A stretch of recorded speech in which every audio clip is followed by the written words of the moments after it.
তাকওয়া কাকে বলে এটা আমি আপনাদেরকে একটু বুঝাই। হযরত ওমর ইবনুল খাত্তাব নাম শুনছেন, ইসলামের দ্বিতীয় খলিফা হযরত ওমর রাদিয়াল্লাহু তাআলা আনহু একজন তাবিঈকে জিজ্ঞেস করেছেন। তাবিঈ মানে যিনি সাহাবীদেরকে দেখেছেন, নবীজিকে দেখেন নাই। তাবিঈর নাম কাবুল আহবার। নাম কি বলেন? কাবুল আহবার।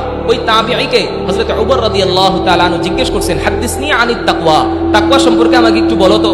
হযরত ওমর রাদিয়াল্লাহু তাআলা আনহুর প্রশ্নের জবাবে কাবুল আহবার রাহমাতুল্লাহি আলাইহি বললেন, হাল আগাস্তা তরিকান যা শাওকিন, আপনি কি কখনো কাঁটাযুক্ত পথ দিয়ে হেঁটেছেন? কি যুক্ত? কাঁটাযুক্ত পথ দিয়ে হেঁটেছেন? ওমর রাদিয়াল্লাহু তাআলা আনহু বলেন, নাম, আমি কাঁটাযুক্ত পথ দিয়ে হেঁটেছি।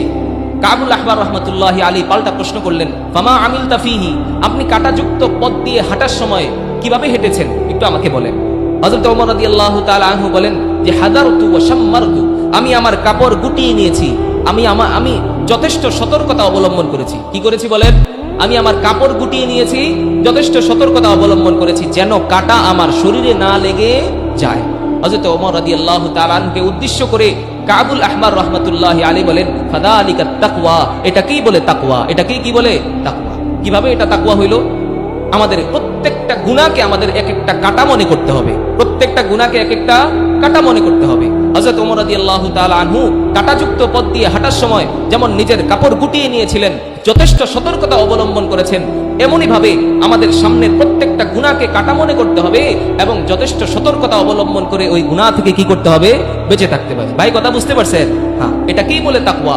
এই রমাদান তাকওয়া অর্জনের মাস। দেখেন, আমরা যদি খেয়াল করি, আমরা যদি বুঝি, আমাদেরকে একটা কথা বুঝতে হবে, আমরা যখন সন্ধ্যা নেমে আসে আমাদের সামনে খাবার থাকে, আমরা খাবার কি করি না? গ্রহণ করি না। 2 মিনিট আগেও খাবারটা কি করি না? গ্রহণ করি না। কেন করি না? একমাত্র আল্লাহ সন্তুষ্টির জন্য রোজা রাখছি, আল্লাহকে ভয় করি, এই জন্য খাবার গ্রহণ করি না। আমি একটা রুমে আলাদা শুয়ে আছি, ওই রুমের ভিতরে ফ্রিজ আছে, ফ্রিজে খাবার ভর্তি, কিন্তু আমি ওই খাবার পানি গ্রহণ করি না। কেন করি না? একমাত্র আল্লাহর সন্তুষ্টির জন্য, আল্লাহকে ভয় করি। এটাকেই কি বলে? তাকওয়া বলে। এই রমাদান আল্লাহকে ভয় করার মাস। আচ্ছা, তাকওয়ার বিষয়টা গেল। সবাই আল্লাহকে ভয় করে গুনাহ থেকে বেঁচে থাকবেন ইনশাআল্লাহ। আল্লাহ আমাদের তৌফিক দান করেন।